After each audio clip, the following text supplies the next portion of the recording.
It's great to have you here. We kind of match.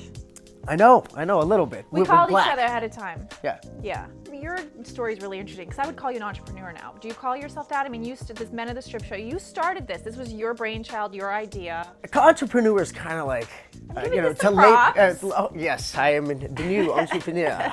No, I'm not. You know, I mean, like, I came up with the idea because years ago, after the boy band craze was over, I started producing music. It was really hard for me to get my own music out there. Once the mass media said no more pop music, no more R&B pop, no more white guys doing urban music, you know, it was really hard to catch a cold back then. So I started producing music for other people. Okay. And I had this opportunity for years and years and years to go host and MC the Chippendales in Vegas. And I was like, hell no, I'm not gonna be a stripper, forget it. I remarried. My wife said, you know what, Jeff, go out there. You know, she's a fan of New Kids. She's like, all fans like me will go to see this show. And that's exactly what happened. And we broke box office records, and I did not strip. I just sang and emceed and moved the show along. And I saw that there might be some kind of synergy with the pop kind of culture and music with more of a modern day kind of Magic Mike thing. But what really fascinated me about that whole run was the behind the scenes stuff, the guys themselves, how they behaved and all that. And I thought, man, this would be a good TV show to see the reaction with these guys and how they act. And then the girls that react to them, some of the stuff that's taboo that girls don't do that they really do. Really? I thought would make good TV. We got to get into all this. With your son around, can we do that with your son? Yeah. He's like, whatever. He probably knows more than you do. Yeah, most people do. So, so now it's a 2-hour special on E! Yep. It is a 2-hour reality movie event. There you go. Premiere. There you go. You're not stripping in it? No. Do you sing in it? I sing in it. Yeah, okay. I sing in it. And you sort of, you're the host. I host, mentor the guys. Yeah. I kind of mentor the guys. You know, the guys are younger, obviously. And, and you know, look, what they've been kind of squashed into their experience in 6 weeks was what 98 Degrees went through for about 3 or 4 years before we. So they must ask your advice. So, you know, I'm curious to know, because you obviously have been at these shows, you know, they've performed across the country. What do women get into it as much as like when men go to strip clubs? Why do women go and see these shows? More.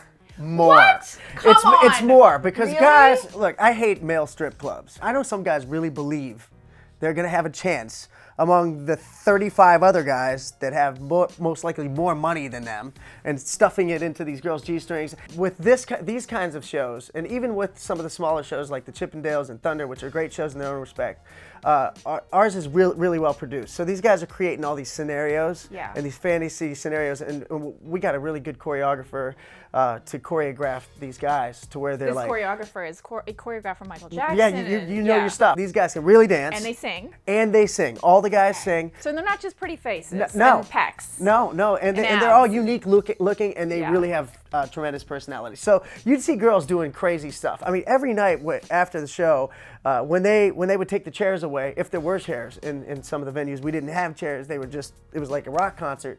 The place was littered with all kinds of stuff. Stuff out of girls' purses, mostly like... What's the weirdest thing you saw?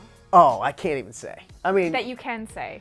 I mean, a lot of the girls would pass out in the dressing room trying to meet the guys. There were a couple girls that snuck onto the tour bus and we didn't even know it. You know, same stuff that happened with 98 Degrees. Crafty girls. Yeah, it gets very interesting, and this movie will uncover some of that. Yeah. But the majority of the movie is about the fact that these guys are like Sex and the City meets Magic Mike. If you can kind of put that together. And you're producing music now. You've got some new music coming out. Yeah, thanks for asking. You know, look, finally music's come around. You know, with the prevalence of the boy bands coming back and pop music kind of in the mainstream now, I figured finally it might be a good time to put some stuff out. So I'm working on some pretty cool stuff. I'm pretty happy with it. What boy band do you sort of look at right now and go, oh, they're cool, they're doing it right? I think One Direction's cool. I think they come out with great hits. The Wanted's cool. I'd like there to be a really big singing R&B kind of boy band come out. I think that would be really interesting because that's what we were in the beginning before we sort of got really kind of evolved into that boy band. We were more like an R&B pop group. And what do you listen to now?